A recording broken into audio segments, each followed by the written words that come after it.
দরিদ্রদের জন্য বিনামূল্যে একবেলা পেট পুড়ে খাবার। এত সব রান্নার আয়োজন কোনো বিয়েবাড়ি বা জমকালো অনুষ্ঠানের নয়, সমাজের অসহায় ছিন্নমূল প্রতিবন্ধী আর হতদরিদ্রদের মেহমানদারির জন্যই বিশাল এই আয়োজন। একবেলা তাদের পেট পুড়ে খাওয়াতে প্রতি শুক্রবার রান্না করা হয় নানা স্বাদের খাবার।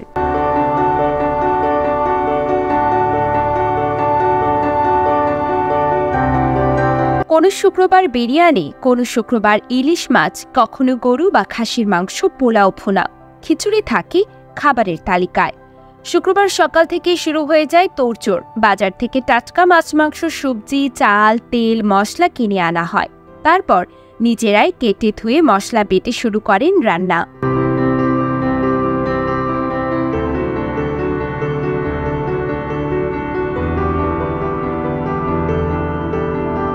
ব্যতিক্রমী এই আয়োজন চোখে পড়বে নড়াইল পৌর শহরের পুরাতন বাস টার্মিনাল সংলগ্ন হাসি প্লাজার সামনে। প্রায় 40 সপ্তাহ আগে এই প্লাজার স্থানীয় 4 জন ব্যবসায়ী নিজেদের উদ্যোগে শুরু করেন এমন আয়োজন।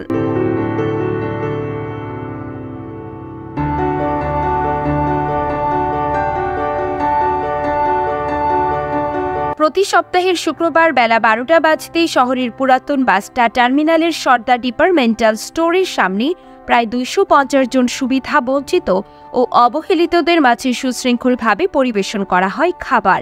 এসব খাবার খেতে পেরে আনন্দে আত্মহারা অসহায় মানুষেরা।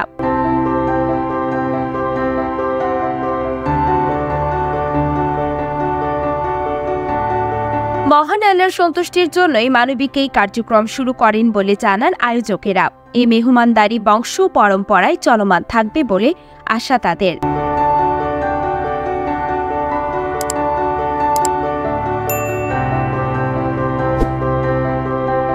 আসুন আমরাও চাইলে মানুষের সেবায় নিজেকে বিলিয়ে দিতে পারি। আসুন আজকে শুরু করি একটি করে ভালো কাজ।